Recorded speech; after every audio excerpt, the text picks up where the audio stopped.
jadi sama kita mulai ya. Nanti kita akan bahas mengenai asma.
Jadi untuk S1 itu memang untuk asma kurang lebih kalau nggak salah SKD-nya kan 4 ya.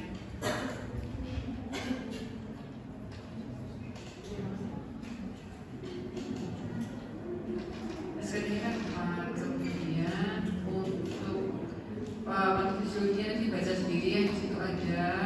Kemudian yang penting kegawatan kan nanti kalau S1 itu dan OC nanti yang ditanyakan adalah pemeriksaannya ya.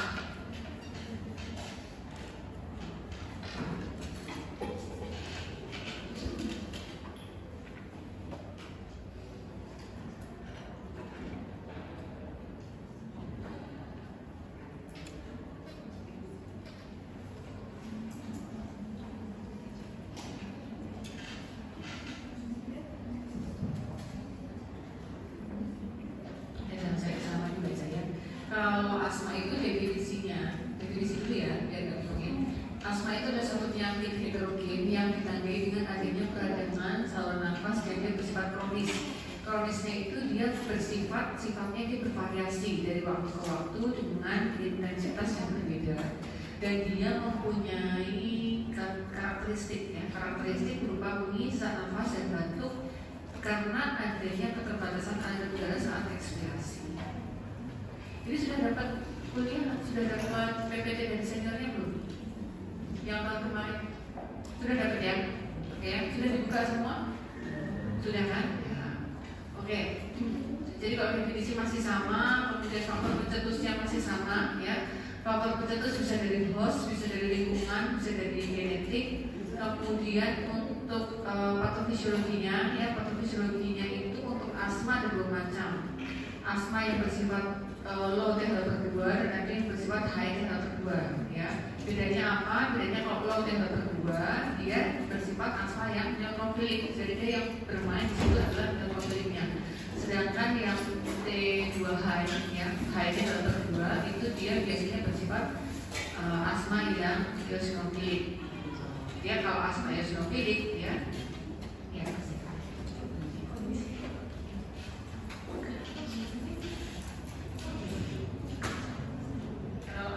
Eosinofilik dia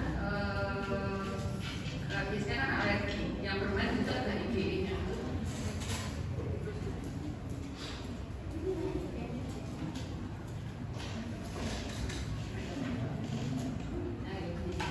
Ya. Jadi kalau sudah punya slide dari seniornya, ini saya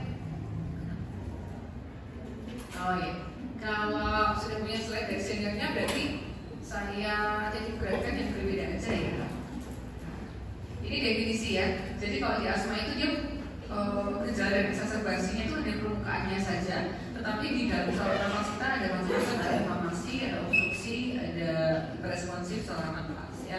Ini definisi tadi masih sama, kemudian faktor pencetusnya juga masih sama. Ini yang tadi saya bilang, kalau asma yang low T-HER2 itu dia tidak bersifat alergi.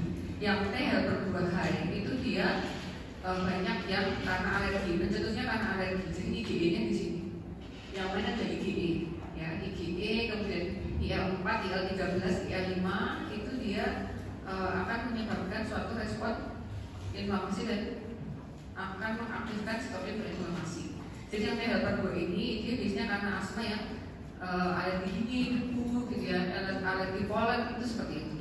Cuma kalau yang T-HER2 yang low itu yang asmanya low itu dia berhubungan dengan misalnya asma pada obesitas, asma pada exercise ya. Jadi kalau dia misalnya asma pada obesitas, dia kurus dia akan sembuh. Asma pada kehamilan itu masuk yang di low T-HER2. Jadi pada saat dia terminasi, dia lahir, bayinya dia akan perbaikan gitu ya. Jadi ada pencetusnya. Kalau yang T-HER2 high biasanya dia akan dari kecil sampai dewasa ya. Ini sisi sitokin inflamasi tadi dia akan menyebabkan suatu hiperplasi dari akan menyebabkan mukus hipersekresi. Jadi penambahan jumlah mukus, penambahan jumlah darah, gitu ya. Kemudian untuk pembuluh darah dia akan ada vasodilatasi dan akan menyebabkan bronkokonstriksi. Jadi tiga ini dari imunopatologinya dia akan menyebabkan suatu gejala yang akan timbul. Ini ya. Jadi di saluran nafas kita itu satu yang penting di sini ya. Jadi ini kan saluran nafas kita di trakea, ini bronkus. Nah di bronkusnya itu terjadi apa? Kelainannya apa? Pada bronkus yang normal itu seperti ini, lumayan terbuka, pembuluh darahnya kecil, ya. Kemudian yang saya bilang hiperplasia sel problemnya tidak ada. Ototnya juga dia tidak kontraksi, dia ototnya dia dilatasi, tidak kontrak. Ya. Nah, ketika ada debu, ada iritan, dia akan terinhalasi. Ketika akan terinhalasi, maka sitoplazma yang disebut sebelumnya tadi dia akan menyebabkan ini patologi dari produsnya. Jadi yang pertama ada otot polosnya dia jadi kaku, kemudian pembuluh darahnya dia menjadi melebar karena ada infiltrasi dari sel inflamasi. Kemudian ada pembengkakan dan penebalan dari mukosa dan ada penambahan jumlah mukus karena ini berbasis sekunder yang ini tadi, ya.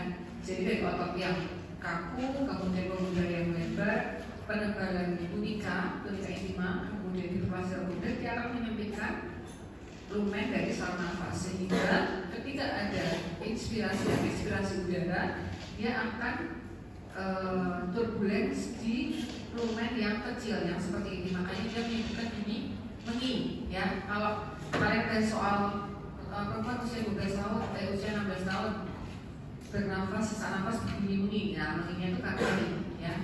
Karena ini itu karena ini, ya.